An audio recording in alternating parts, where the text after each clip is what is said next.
Doctor గారు ఒకరి విధంగా అడుగుతున్నారండి. బ్రహ్మచర్యం చాలా గొప్పదని, బ్రహ్మచర్యం పాటిస్తే మనిషి మేధస్సు బాగా తయారవుతుందని, ఆరోగ్యం చక్కగా తయారవుతుందని, మనిషి చాలా ఆయుష్ కలిగి ఉంటాడని ఎందరో చెప్పగా విన్నాను, పుస్తకాల్లో చదివాను. నేను ఒక పెద్ద సైంటిస్ట్ని కావాలని అనుకుంటున్నాను. బ్రహ్మచర్యం పాటించి నా గాఢమైన కోరికను నిర్వహించుకోవాలని భావిస్తున్నాను. నేను పూర్వకాలం తెలియని వయసులో హస్తప్రయోగం చేసేవాణ్ణి. బ్రహ్మచర్యం పాటిస్తే చాలా మంచి జరుగుతుందని తెలుసుకున్న తరువాత బలవంతంగా హస్తప్రయోగం మానేశాను. అయినప్పటికీ నిద్రలో వీర్యం పోతుంది. మరి నిద్రలో వీర్యం పోతే నాలో శక్తి పోతున్నట్లే కదా. నేను బ్రహ్మచర్యం పాటించినప్పటికీ ఫలితం లేకుండా అయిపోతుంది కదా. నాకు నిద్రలో వీర్యం పోకుండా నిలబెట్టుకోవాలంటే నేనేం చేయాలి? పరిష్కారం తెలియజేయండి అంటూ అడుగుతున్నారు.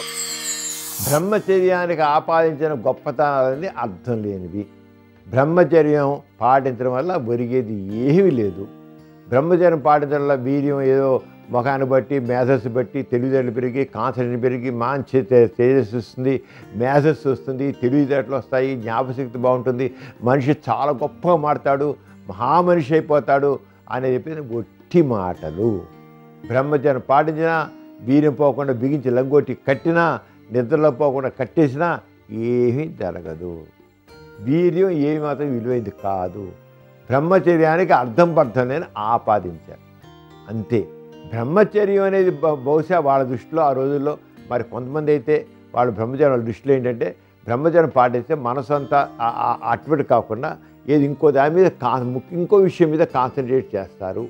అప్పుడు రొటీన్గా ఉండే ఈ సుఖాలు, ఈ రకమైన సెక్స్ సుఖాల గురించి ఆలోచించకుండా వాళ్ళు ఏమనుకుంటారో ఆ పని మీద ఎక్కువ దృష్టి మళ్లించి దాని మీద కాన్సన్ట్రేట్ చేసి ఒక పట్టుదలతో ఉంటారు అనే తప్ప వీర్యం అనేది మేధస్సుకు బట్టి, మెదడుకు బట్టి వాడు ఏదో గొప్పగా తయారవుతారని అర్థం కాదు. అక్కడ వాళ్ళ బ్రహ్మచర్యం చెప్పేది, కొంతమంది చెప్పేది అంటే మాత్రం వాళ్ళు చేసారంటే మామూలు సాంసారిక సుఖాలని, ఆనందాలని వాటి గురించి ఆలోచించకుండా నువ్వు చేసే పనిలో పూర్తిగా అంకిత భావంతో డెడికేటెడ్గా ఉన్నట్లయితే నువ్వు అది సాధిస్తావు అని చెప్పి, అది పిల్ల జల్ల ఇవన్నీ ఏం లేకుండా జాగ్రత్తగా చేసుకో అనే అర్థంలో కొంత బ్రహ్మచర్యం గురించి చెప్తారు.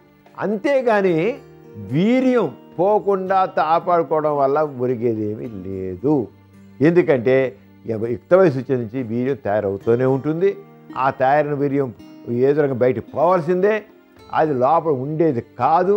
అది అసభ్య ద్వారా బయటకు పోవాలి, మలమూత్ర విసర్జన బయటకు పోవాలి, నిద్రలైనా పోవాలి, స్త్రీతో కలవడం ద్వారా పోవాలి. ఏ విధంగా పోవాల్సిందే, ఉండేది మాత్రం కాదు. ఎట్టి పరిస్థితుల్లో లోపల ఉండదు.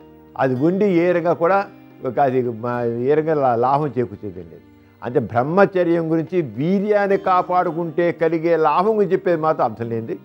అలా కాకుండా ఒక పట్టుదలతో, ఈ తక్కిన ఆలోచన లేకుండా, సాంసారిక సంబంధించిన ఆలోచన లేకుండా పట్టుదలతో ఏదో ఒక సాధించడం కోసం ఆరంగా డెడికేటెడ్గా చేయడం, ఆరంగా బ్రహ్మచర్యానికి విలువ ఇస్తే పర్వాలేదు. కానీ వీర్యంతో పాటు ముడిపెట్టి వీర్యం పోతే మనిషి బలహీనైపోతాడు, బ్రహ్మచర్యం సక్సెస్ కాదు అని పెడితే మాత్రం అర్థం లేదు. దానివల్ల ఏం ఒరిగేది లేదు, లాభం లేదు. అని చెప్పి ఈయన ఏదో సైంటిస్ట్ అవ్వాలనుకుంటున్నాడు.